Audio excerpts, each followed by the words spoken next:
Good morning. Ik heet in jeder einen welkom wat hier van de s'morgens hier in deze verzameling is. We hebben al zeer veel fijne fargie hier te de aanleiding. En zo werden we ook bloos wieder nog ons een beetje aanloten en wat God zijn woord te ons te zijn heeft van de.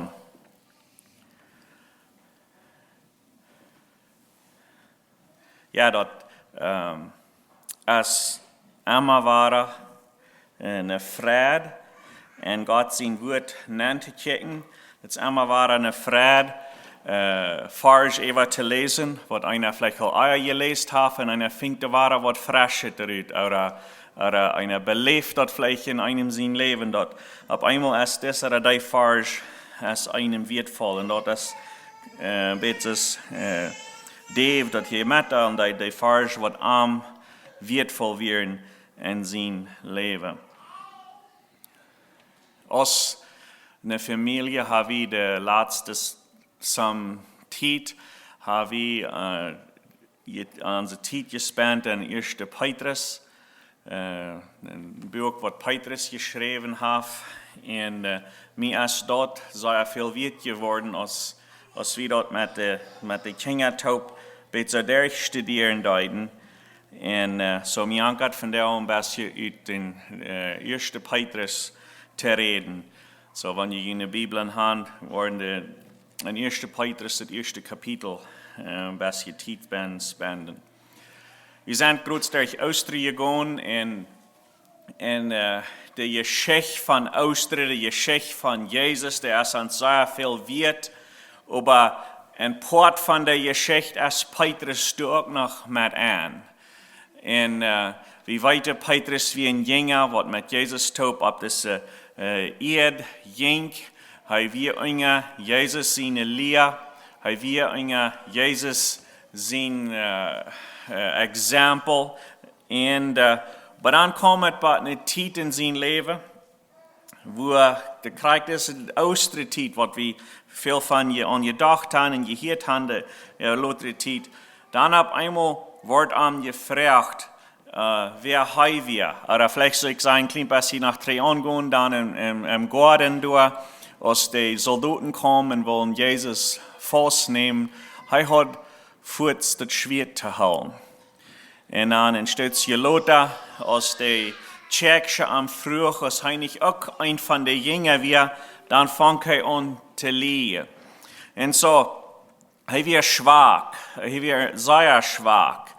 En wanneer we hier even ook al een apostelgeschichte, dat was het tweede kapitel, waar hij de eerste predigt hem niet, wat we zo willen noemen, nu dat de Heilige Jezus gekomen, de kerk aan te vangen. De eerste predigt, toen heet zich dat een ganz andere Petrus, dat heet zich toen een brave, moedige Christ. En zo ook, wanneer ik de eerste vers lees, daar hier im eerste Petrus, het eerste kapitel, wat zegt het? Petrus, Jezus Christus zijn apostel. Dus voort door. Dat is wie ik zijn. Ik zie een van die wat Jezus nu volgt dat. Dat had hij verloren, gleich zo lang terug. Dat eerste Petrus, dat boek is vielleicht 30 jaar later geschreven als wat Jezus de krijgsjong derging, kunnen bijna een paar jaar wegen stem, zo bij 30 jaar later. En hier is Petrus al ganz proef. Hij zegt, Petrus, Jezus Christus zijn apostel. Mij daar is niet uit, dat alle dat weten, dat ik zie een van die wat Jezus nu volgt. En ik zie niet, ik zie zijn apostel. Ik doe voor hem strijden. Ik doe zijn leer en zijn nodig wiederbrengen. Dat is wer ik zijn. En dan zegt hij schrijft het te alle christen die en dan zijn er aardige noemers van verschiedene steden wat ons niet bekend zijn. Maar als ik me dat een beetje nog studeren, dat is de stad waar we vandaag dat land Turkije is. So dat geeft ons een beetje een beeld. So de christenen hebben je aardige noemers von diesen Städten, die sind uns nicht so bekannt, aber wir wollen vielleicht mal alle von das Land Türkei gehört haben. Und so die Christen, die durch die Stadt sind, das Brief wird für die geschrieben, aber das ist nicht bloß für die, das ist auch für uns, von der aus morgens. Der zweite Vers. Gott, der Vater, hat sich lang gewählt, wills hij wist, dat je worden seine Kinder waren, en der Heilige Geist es begint Horten und der Arbeit gewassen, haft ihn durch Jesus Christus sein Blut gereinigt, zu gehorchen, Macht, Gnade und Fried begint teilnehmen. Und das ist eine wundervolle Vers zu diesen Christen hier in Türkei. Die gingen ein bisschen eine schwere Zeit durch. Da wären Menschen gegen den christlichen Glauben. Sie vorher vielleicht haben es Sportlieden und sogar vielleicht auch zusammen von ihnen haben es ihr Leben daheim gegeben. Das wir durch in der Zeit, wo Nero, der Oberste von Rom, nach das Oberste wir, en alle was mal fallen bei, hij wil de Christen toezaten. En dat blijft hier stit, en das ja ook niet uit. En so Petrus, de Schrift is, blijft besonders te die, om de mout te spreken. En hij brengt de voetsmout met deze nodig. Hij zegt, Gott, de Vater, heeft zich junt lang teruggewild, wils hij wist, dat je worden zijn Kinder worden. Gott, der Vater, der hat al lang für je leven deiden, al je wist, dat je hier worden zijn, dat je worden schwere tijden begehen. Gott hat al lang für je hier werden, dat je wist, dat je dat aan genade en dat je dat aan moed wordt fehlen.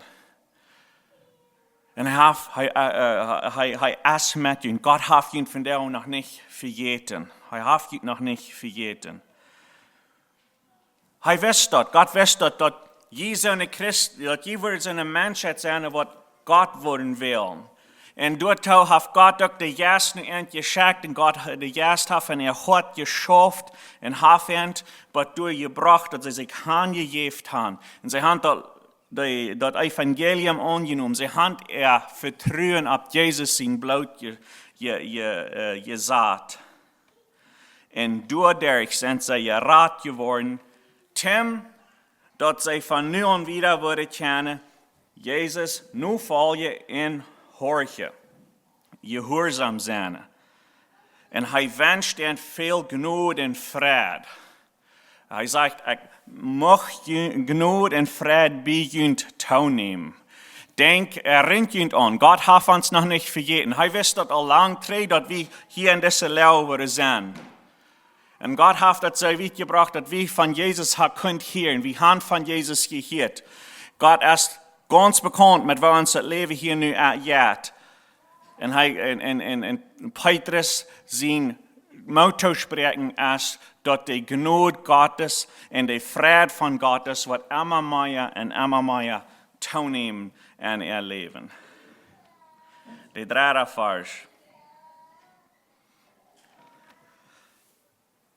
Gott, unseren Herrn Jesus Christus, sein Vater, will sein Mitleiden wie so groß, dass er uns nie geboren hat, eine lebende Hoffnung, dadurch, dass er Jesus Christus vom Tod abweicht. Und zu ein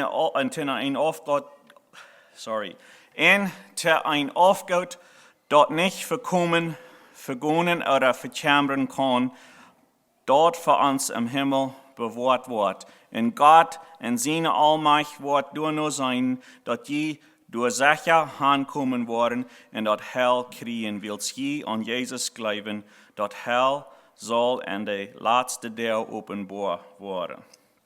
Lobt Gott, unserem Herrn, fangt hier in 3. Vers an. Lobt Gott, unserem Herrn Jesus Christus, sein Vater, wills sein Mitleiden, wie so groß, dass er uns nie geboren hat, zu einer lebenden Hoffnung. Und so das ist, was ich finde, besonders will abheben, wir unsere lebende Hoffnung, eine lebende Hoffnung, was wir haben durch Jesus Christus. Sie, zoals ik een klein beetje zei, dat Petrus als hij met Jezus gaan deed, hij gelooft. Maar dat schijnt zo, dat als het wat de laatste stund met Jezus kwam, dat het kwam uit, dat Petrus zijn toevertrouwen, dat we niet op een levende hoopning. Zijn toevertrouwen, dat we op dingen wat hij gerieten kan, dat we op dat schwert.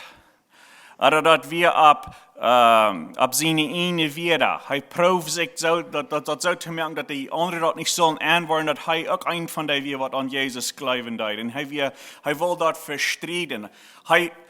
Hij wil jaren hebben, op Engels zou zeggen, dat zijn reputation, dat we hem zeer wichtig. En zijn hoopning weer meer op zijn reputation als op Jezus. En dat is waarom hij leen deed. Hij wil dat verstrijden, dat hij een van Jezus zien weer. En hier zegt Petrus op einmal, looft Gott sehr, dat hij durch Jesus Christus jent wahre geboren heeft. Op wat? Nicht so eine Hoffnung aus ein Schwert, nicht so eine Hoffnung aus uns einer Reputation, oder über eine lebende Hoffnung. Eine lebende Hoffnung. Und diese lebende Hoffnung, die draagt door naar toe dat we aufgehouden hebben im Himmel. Das erste Mal, als wir geboren werden, dann hadden we een Vater en een Mama. En wenn die Vater und die Mama weg sind, dann ligt Esther nog een beetje aufgehouden overgebleven. En dat wordt dan aangedaald met de kinderen. Gott hat uns nie geboren. Eine levende Hoffnung. En hier is ook aufgehouden, maar dit is andere aufgehouden. Dit is zo'n aufgehouden wat er niet te nisch worden. Dit verkämpft niet. Dit gaat niet te verkozen. Dat is toch vielleicht het rechte woord. Maar dit wordt voor ons im Himmel bewaard. Dat is veel wertvoller als Gold. En Gott an seine Allmacht wird nur sein, dat je door sicher aankomen worden. En dat Heil kriegen willst je an Jesus glauben. Dit Heil, dit Evangelium, diese levende Hoffnung, dat is zoveel wert. En we wollen nog meer dingen zijn, besonders wanneer we durch das Brief worden gaan. Er zijn zoveel rood wat Petrus heeft. Hij heeft rood voor waar eigen leven zal zijn. Hij heeft rood voor waar we zullen met andere mensen omgaan. Hij heeft rood voor waar we zullen als een arbeider ans werk doen. Hij heeft rood voor waar we zullen de regering even doen zijn. Hij heeft rood voor de predikers. Hij heeft rood voor die wat aan de kerk zijn als glieder. Hij heeft zeer veel rood. Rood voor al dit. Christelijke rood. Maar al dit rood, dat helpt niet, wanneer we niet im Klaren zijn met het eerste. Dat eerste, dat foundation van al dit rood is, dat we gemeenschap hebben met Jezus en dat we dat im Klaren hebben. Al dit andere rood, dat maakt ons betere Person vielleicht, maakt ons vielleicht bruchbarer in deze wereld, wanneer we niet klar zijn op dit. Maar dat is nog niet voor dat himmlische aufgoed. Om dat himmlische aufgoed erreiken, dan moeten we ganz klar zijn met dat Jezus zijn bloed ons gerecht gemerkt heeft. Wanneer we van Fleisch geboren sind, dann sind wir Fleisch. Aber wenn wir von Gott geboren sind, dann sind wir von Gott. Und wenn wir von Gott geboren sind, dann haben wir ein Reich, dort aufgehoben zu genießen, was er für uns hat freigemerkt. Und dort sagt Petrus, lof Gott dafür. Und dort wird eigentlich zu uns sein, lof Gott dafür. Gott weiß, dat krijgt ze goed, dat hij aanwist van deze mensen in Turkije, dat zij er nog moeten zijn en dat wordt fehlen aan deze boodschap, wat Petrus geschreven heeft. Wist hij dat we hier zo stad van de morgens in Arburg, Manitoba, zaten op deze banken. Hij wist, hij weet, krijg wat je beleven worden in je leven, wat ik wil beleven in mijn leven. En hij heeft je wat hier gebracht. En wanneer de leven is in je hoort, dat is dat de juist heeft ook een juntje geschaft. Krijg ze hij in deze mensen had. Hij heeft ook een juntje geschaft en hij, das brief is voor ons. Waar we God loven dat we aanwijten doen om deze nodig, dat Jezus zijn bloed heeft voor ons alle gerand. Dan de zesde vers, du zegt het, wanneer dit hem klaar is, wanneer we dat ganz klaar te houden hebben en we geloven, dan zegt het, doorwegen zijn vrouw. Want je hier ook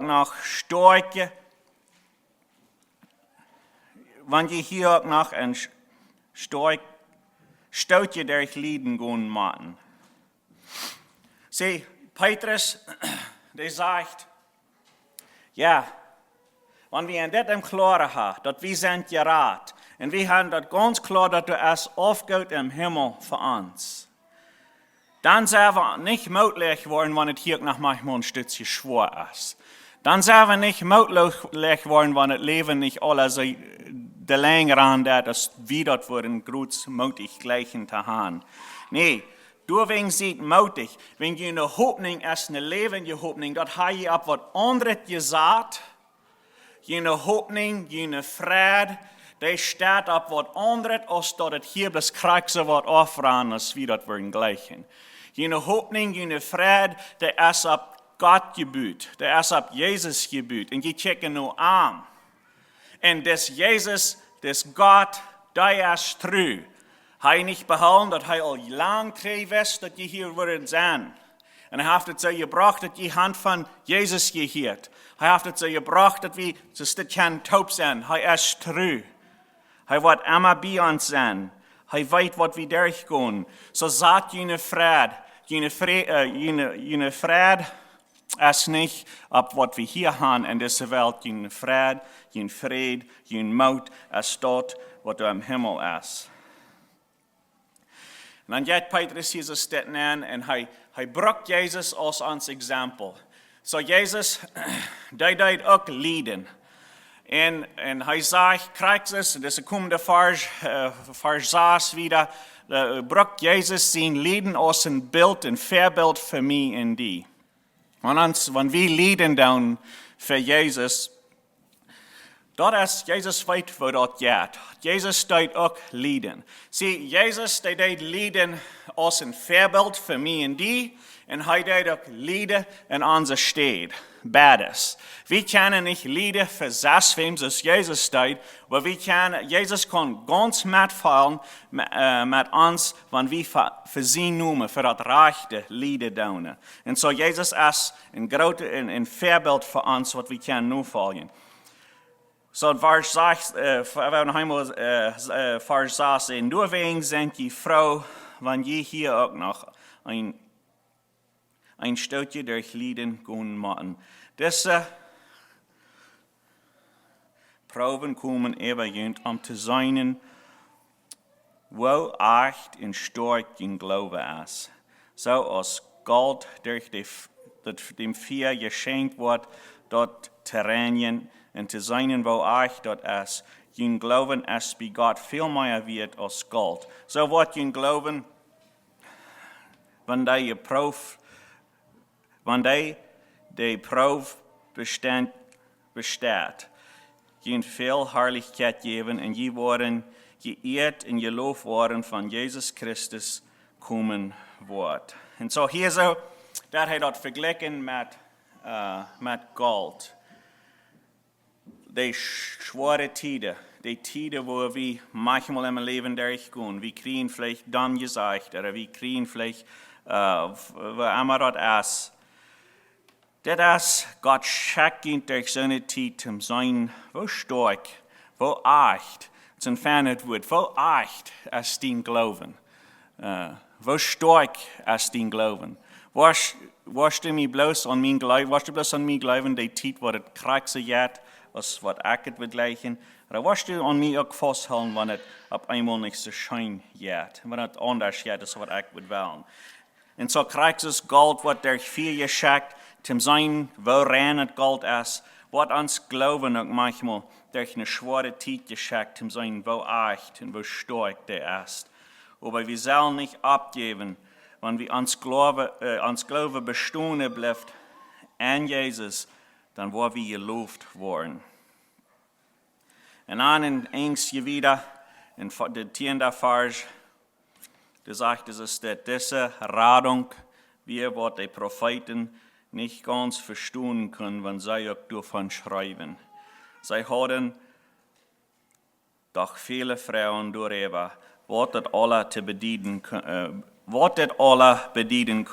Sie wunderten, von was der Herr Jesus, die an wir reden will. Sie mussten dann lang vorüber ausschreiben, wo und was Christus wird leiden machen und was er nu hier wird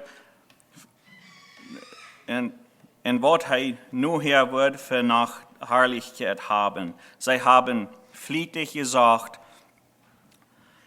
wann dort verandacht kommen soll und wem dort treffen wird. Und so hier so redet von den Propheten, die im Alten Testament die Hand jern wollt weiten diese Erradung. Die Hand jern wollt anweiten das Jesus, was noch mal kommen wird. Die Hand jern wollt anweiten. Mehr weiter von dieser himmlischen lebende Hoffnung, was noch mal zu kommen wird. En dezelfde jas wat en wir, die müssen dann auch trösten sein, dass wir nicht für ihre Zeit, aber dass wir für eine Zeit, eine Zukunft, und sei kriegt, wo das Brief noch angeschrieben ist, und kriegt auch von der, wir leben von der in dieser Zeit. Wir dürfen nicht mehr wundern, wird es noch mal sein, wenn Jesus wird für uns sterben. Wir dürfen nicht mehr wundern, wird es noch mal sein, wenn Jesus wird ans Raden kommen. Nee, wir können dort von der beleben. Wir stehen von der in der Zeit.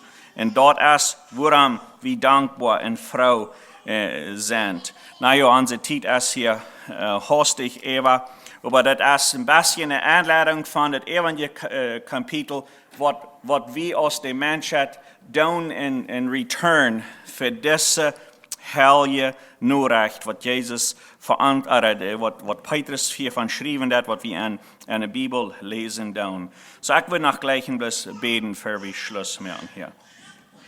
Gott, wir kommen von der morgens fertig in die Hand. Uns bloß so ein kurz Ängstchen noch an diese Fargen angelassen. Aber wir sind von der von heute dankbar, dass wir eine lebende Hoffnung haben. Dass wir uns dort sicher sind, dass du es aufgeht für uns im Himmel. Wenn wir uns an Jesus glauben. Dass Jesus hat die Arbeit vor dich gemacht für uns. Du hast nicht ausgebessert an die Arbeit. Wir sind frei, durch dass Jesus uns frei macht. Und du sind wir dankbar für. Wir sind dankbar, dass wir wahre geboren sind. Und dass das Versprechen für uns von der auch nach du ist, dass wir können für Jesus leben. Möchtest du uns Gnade schenken, dass wir für dich können leben und dass wir können mutig sein und friedlich sein, kriegen und was von der Zeit, die wir in uns Leben beleben. Das bete ich in Jesus' Namen. Amen.